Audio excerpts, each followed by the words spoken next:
Breaking news into First Take. The Chicago Sky have traded Angel Reese to the Atlanta Dream. Atlanta is sending first-round picks in both 2027 and 2028 to acquire Reese in a 2028 second-round swap. Angel Reese got traded, and the second she left Chicago, the whole story changed. Not slowly, not quietly, instantly. For 2 years, fans kept hearing that Chicago was not a destination. Too messy, too cold, too unstable, too far away from contention. Crazy. Now I'm outside chilling, and my phone started ringing off the meter. I'm like, what the hell is happening in the W, bruh? I click on the link. Angel Reese traded. Oh no. I wanted to get everybody on here because when stuff like this happen, a lot of news start coming out as to why she was traded, the rumors behind it. Now we know the Chicago Sky gave up 2 first-round draft picks not even a week ago. They gave up these draft picks not even a week ago. And for them to give up these draft picks and now trade Angel Reese, Chicago in trouble.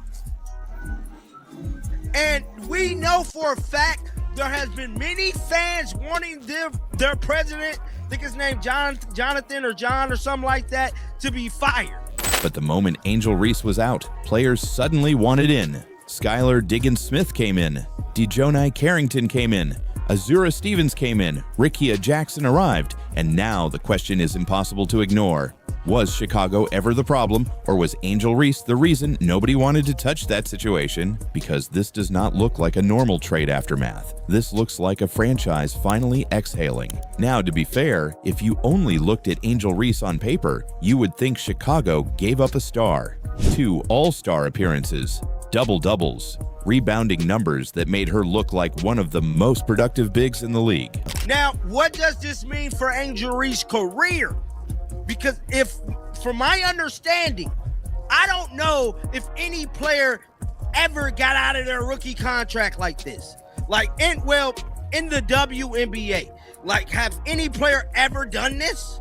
Like this is like a new thing. So you mean to tell me you could get drafted by a team, get out of your rookie deal with that team, you completely wasted their draft pick? Because we got to remember, Chicago drafted Angel Reese in the first round. So now they wasted a pick. So not only did they lose those draft picks, they done lost the pick they got to get Angel.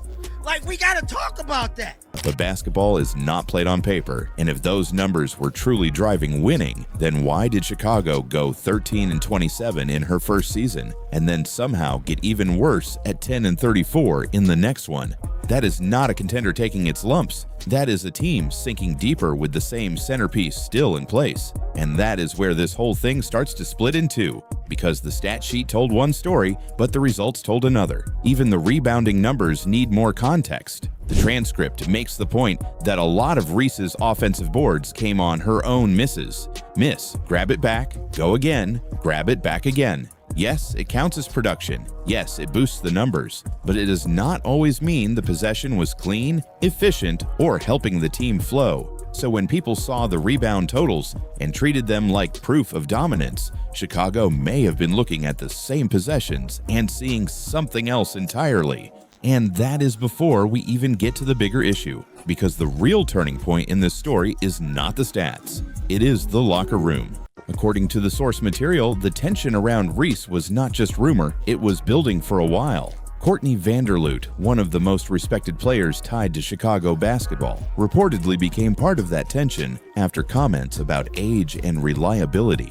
Chicago Sky's second-year superstar Angel Reese has been the talk of women's basketball community for the past several days, ever since she was quoted in the September 3rd Chicago Tribune article calling out her organization for several things, including asserting that she would have no problem leaving the franchise if they didn't improve the roster via free agency. At one point in the article, Reese asserted, quote, "We can't rely on Courtney to come back at the age that she's at. I know she'll be a great asset for us, but we can't rely on that. We need someone probably a little younger with some experience, somebody who's been playing the game and is willing to compete for a championship and has done it before. Camila Cardoso, who looks much more like the future Chicago actually wants to build around, was described in the transcript as reaching a point where she walked away from a team situation involving Reese. Then came the suspension. Ocho, Angel Reese got suspended for the first half of a game, saying her teammates suck. The Sky made a statement saying, the Chicago Sky values the safety, respect, and well-being of every player. We are committed to accountability so our players can stay focused on playing basketball.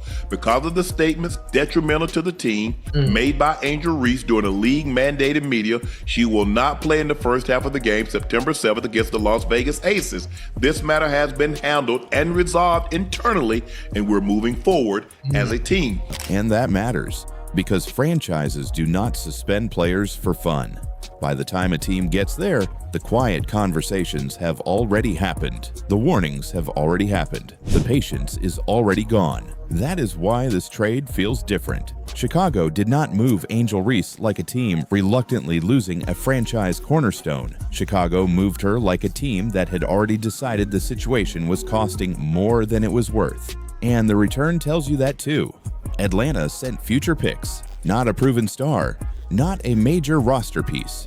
Future picks. That is the kind of package teams accept when they want closure more than leverage.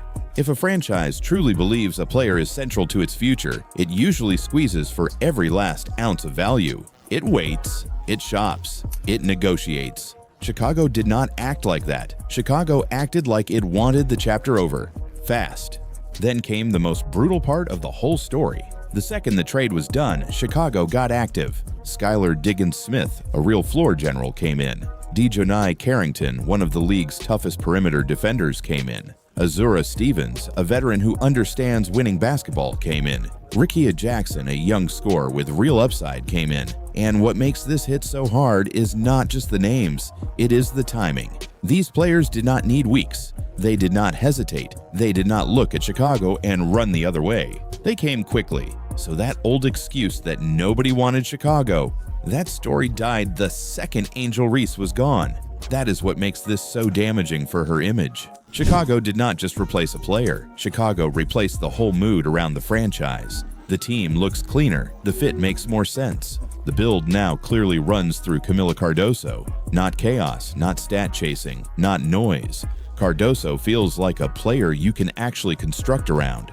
Someone who plays inside structure. Someone who does not force every possession to orbit around her. And while Chicago was rebuilding its image in real time, Atlanta was left holding the other side of the gamble. Because now the pressure shifts to Angel Reese. In Chicago, she could blame the franchise. She could blame the roster. She could blame the market. But in Atlanta, that excuse starts disappearing. This is a team with Ryan Howard and Alicia Gray. There is talent there. There is spacing there. There are real scorers there. So if Atlanta struggles to attract more players, or if the chemistry gets weird, or if the same questions start following her, then it stops looking like bad luck and starts looking like a pattern. And that is exactly why the free agency angle matters so much. The source material frames Reese as frustrated that players were not lining up to join her in Atlanta. But if that is true, then the answer was already sitting right in front of her. Chicago, the place everyone said nobody wanted, suddenly became attractive the moment she was gone. That is not random. That is not coincidence. That is the league reading the room. Players talk, agents talk. Reputations travel faster than press releases. And if free agents were more comfortable joining Chicago without Angel Reese than joining Atlanta with her, that tells you more than any box score ever could. Now bring Caitlin Clark into this, because that comparison is what really twists the knife. Caitlin Clark walked into Indiana when the Fever were at the bottom, and the effect was immediate. The team got more dangerous. The spacing changed, the energy changed, the ceiling changed. Clark makes life easier for teammates. She bends the floor, she creates room, she raises the value of everyone around her. Angel Reese, based on how this transcript frames it, had the opposite effect in Chicago. One player became a foundation, the other became a problem teams wanted solved. And that is the brutal truth sitting underneath this entire story. Angel Reese leaves Chicago as a two-time All-Star, but Chicago's actions say they believed their future got better the moment she left. Then the rest of the league seemed to agree because talent started showing up right away. That is why this story is so big. It is not just that Angel Reese got traded, it is that Chicago moved on fast, and they looked relieved doing it. With the 10th overall pick in the 2026 WNBA draft, the Indiana Fever have selected the person that got waved off because they can't shoot, the person that was on the floor as UCLA is putting belt to South Carolina's ass, Raven Johnson. Clark, a deep three! Indiana Fever fans were expecting size. They were expecting front court help. They were expecting a safer move. Instead, Indiana made a pick that instantly confused people. They drafted Raven Johnson. Indiana selects Raven Johnson, South Carolina. Raven Johnson, South Carolina. And that is where this story gets really interesting, because Raven Johnson is not just another guard. She is the same player who made Caitlin Clark work for everything on one of the biggest stages in college basketball. Now she is walking into Indiana as Caitlin's teammate, and the more you look at this move, the more it feels like the Fever may have quietly revealed their real plan. It seems like with every passing day, the WNBA becomes more of a clown show. Seriously.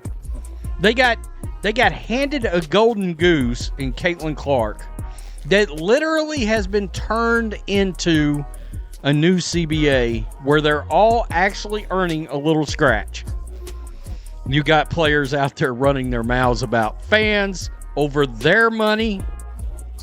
You've got a front office in the Indiana Fever's front office that seems completely clueless right now. You're drafting in a player that just drowned the fan base of the most popular player in women's sports.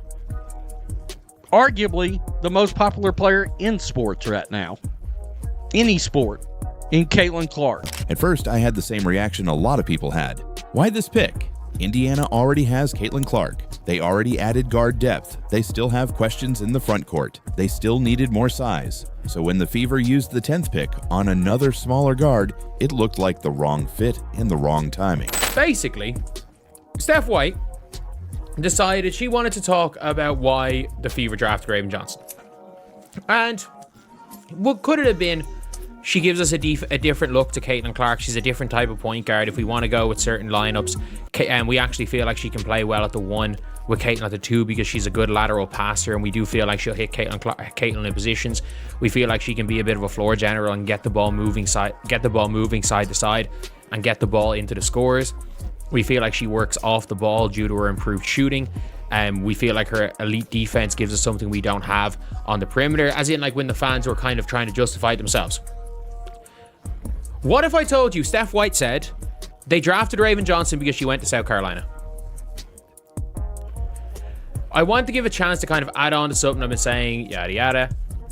And just the players coming out and coaching they got from Dawn Staley. And I can tell you they have great respect for the way that she prepares her players.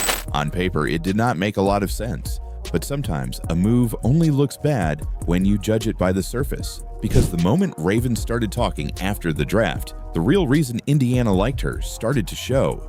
She talked about winning. She talked about mentality. She talked about defense, steals, and doing whatever it takes to help a team win. That matters.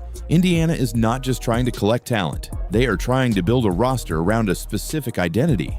And Raven Johnson fits that identity far more than people want to admit. This is not a player selling herself as a future superstar scorer. This is a player telling you exactly who she is. She is a defender. She is a disruptor. She is a worker. She is the kind of player who wants to make life miserable for the other team. And if you are building around Caitlin Clark, that kind of player starts to make a lot more sense. Told you guys, this front office is inept. They don't know what they're doing. They're incapable of making sound decisions. They have no foresight. They have no thought. They have no rhyme. They have no reason. They have no idea. They have no clue. They are incapable. They are incompetent. Something told me as I'm watching this draft unfold, Lauren Betts slides to 4, Jaquez goes to Chicago at 5, Flaugier goes to the Valkyrie. I'm thinking to myself, yo, we're really about to draft this person. We are really about to draft this person. I knew Stephanie White. I knew it. Stephanie White, watching South Carolina as she's doing her side gig, her side job, covering the women's basketball tournament. I knew it. She was going to talk herself into Raven Johnson. Because Caitlin does not need another version of herself. She needs players who cover the gaps around her. And Raven might be one of those players. Now here is where the story gets even better.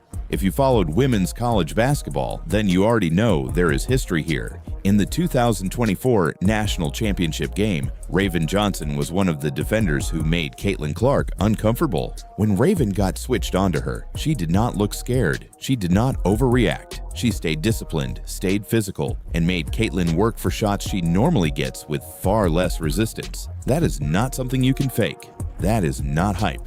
Caitlin felt that herself. And that is why this draft pick hits differently. Indiana did not just draft a random prospect with upside. They drafted a player Caitlin already knows is annoying to play against. They drafted a player who has already shown she can defend at a high level in a pressure game. They drafted a player whose biggest strength is exactly the kind of thing championship teams always need more of. Think about what makes Caitlin Clark most dangerous. It is not just the threes. It is not just the passing.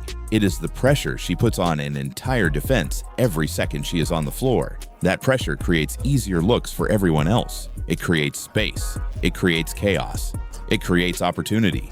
So if Raven can become a reliable defender, a transition creator, and even a decent spot-up shooter, suddenly this starts to look like the kind of role player Caitlin can unlock. That is the bet Indiana is making. And we have already seen versions of this. We have seen defensive-minded players look better next to Caitlin because of the way she bends the game. We have seen teammates benefit from easier reads, cleaner spacing, and more open opportunities. Indiana is basically saying, if Raven brings the defense and the effort, maybe Caitlin can help with the rest.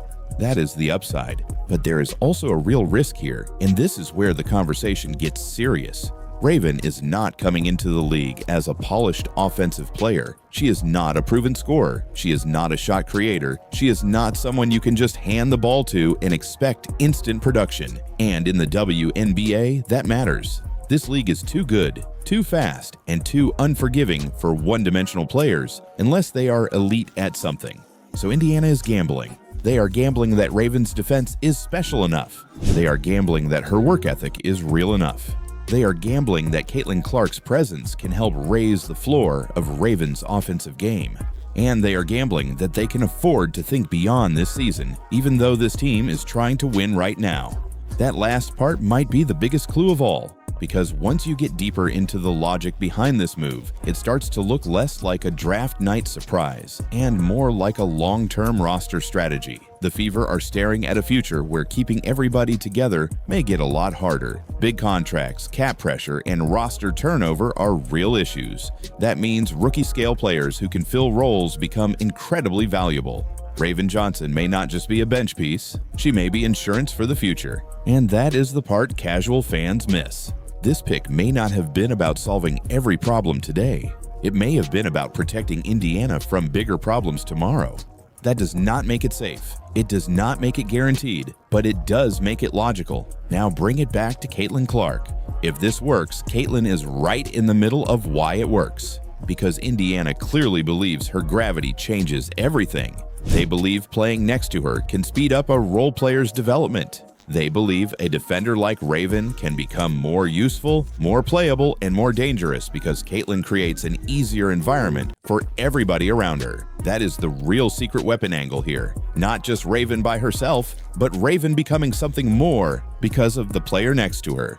And that is why this is so fascinating. Raven Johnson might not be the flashy pick. She might not be the pick fans wanted. She might not even be a major contributor right away. But she could become one of the most revealing picks Indiana has made, because this move tells you exactly how the Fever see themselves. They want defenders. They want workers. They want cheap, controllable players with upside. And above all, they trust Caitlin Clark enough to believe that if they put the right pieces around her, she can help turn those pieces into winners. So did Indiana make the right call? That depends on what you think this season is really about. If it is only about plugging immediate holes, then this pick feels risky. If it is about building a team that can survive the pressure of a star-driven future while still chasing a title, then Raven Johnson suddenly looks a lot smarter. And that is why this pick is not boring at all. It is bold. It is uncomfortable. And if Indiana is right, Raven Johnson will not just be another rookie.